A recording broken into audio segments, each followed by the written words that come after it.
बहुत समय पहले की बात है। सर्वशास्त्र ज्ञाता श्री सूत जी से हजारों की संख्या में श्री मुनिगण मिलने पहुंचे। वहां पहुंचकर सभी मुनियों ने सूत जी को नमन किया और पूछा, हे परम पिता, कलयुग के समय में ईश्वर की भक्ति के लिए मनुष्यों को क्या करना होगा? कलयुग में उन्हें मोक्ष की प्राप्ति कैसे होगी? हे प्रभु, कृपया आप हमें किसी ऐसे तप के बारे में बताएं जिसे करने से मन की मुराद पूरी होने के साथ ही पुण्य की प्राप्ति हो जाए। ऋषियों की बात सुनने के बाद सूत जी बोले, हे मुनिगण, आप सभी ने मनुष्यों के हित के बारे में एक अच्छा सवाल किया है। मैं आप सभी को एक ऐसे व्रत के बारे में बताऊंगा जिसके बारे में खुद लक्ष्मीपति ने नारद मुनि को बताया था। आप सभी इस व्रत को ध्यान पूर्वक सुने। एक बार नारद मुनि दूसरों के हित के लिए अभिलाषा लिए कई लोगों के भ्रमण पर निकले। घूमते घूमते एक दिन वह मित्र लोक यानी धरती पर पहुंचे। यहाँ नारद मुनि ने देखा कि सभी मनुष्य अपने कर्मों का फल भोग रहे हैं। इसके कारण सभी दुख से पीड़ित हैं। यह देख उनके मन में एक सवाल आया कि ऐसा कौन सा उपाय निकाला जाए जिसका पालन करने से मनुष्य को दुखों का अंत हो सके। अपने इस सवाल को लेकर नारद मुनि विष्णु लोक पहुंच गए। वहां उन्होंने भगवान नारायण की आराधना की। प्रार्थना करते हुए नारद मुनि बोले, हे प्रभु, आप तो सर्व शक्तिशाली हैं, आपका कोई अंत नहीं है।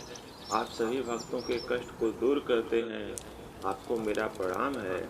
नारद मुनि की यह बात सुनकर भगवान विष्णु प्रकट हुए और कहा, हे नारद मुनि, आपके मन में ऐसा कौन सा सवाल है जिसके लिए आप यहाँ पधारे हैं? परमपिता विष्णु की बात सुनकर नारद मुनि बोले, प्रभु, मृत लोक में मनुष्य अपने कर्मों के दुख झेल रहे हैं।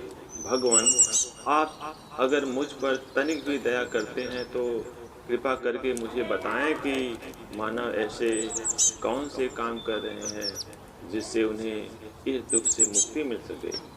विष्णु भगवान ने जवाब में कहा, हे मुनि, मानव जाति की भलाई के लिए आपने एक अच्छा सवाल किया है। मैं आपको वह बात बताऊंगा जिसका पालन करने से मनुष्यों का मोह से नाता छूट सकता है। इतना कहने के बाद भगवान विष्णु ने व्रत के बारे में बताना शुरू किया। उन्होंने कहा, स्वर्ग और मृत्यु दोनों लोकों में एक ऐसा व्रत है जिसे करने से पुण्य की प्राप्ति हो सकती है। उस व्रत का नाम है श्री सत्यनारायण भगवान की पूजा। इस व्रत को पूरे विधि विधान से जो भी करेगा उसे सुख और मोक्ष की प्राप्ति होगी।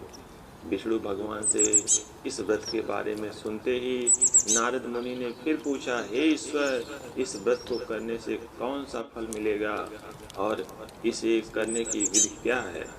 इस व्रत को सबसे पहले किसके द्वारा किया गया था और इस व्रत को किस दिन शुरू करना शुभ होगा? प्रभु, आप इन सभी सवालों के जवाब दें।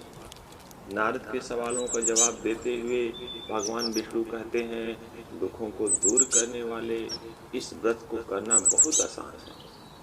इसको करने के लिए मनुष्यों को पूरी भक्ति से शाम के समय ब्रह्मांडों के साथ श्री सत्यनारायण भगवान की पूजा करनी होगी। इसके लिए सबसे पहले भोग तैयार होगा। भोग के लिए दूध, केला, घी और गेहूं के आटे को 1/4 भाग में लेना होगा। गेहूं नहीं है तो उसकी जगह साठे के आटे का उपयोग किया जा सकता है। फिर शक्कर और गुड़ सहित सभी खाने योग्य पदार्थों को मिलाकर भगवान को भोग लगाना होगा। व्रत रखने वाले को भजन कीर्तन का आयोजन करना होगा। भक्ति में लीन होकर भगवान सत्यनारायण की अर्चना करनी होगी। इसके बाद व्रत रखने वाले को ब्राह्मणों और सभी परिजनों को भोजन कराना चाहिए।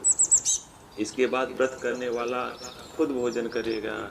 इसी तरह पूरी विधि के साथ सत्यनारायण भगवान की पूजा करने से मनुष्यों की हर इच्छा पूरी हो सकती है।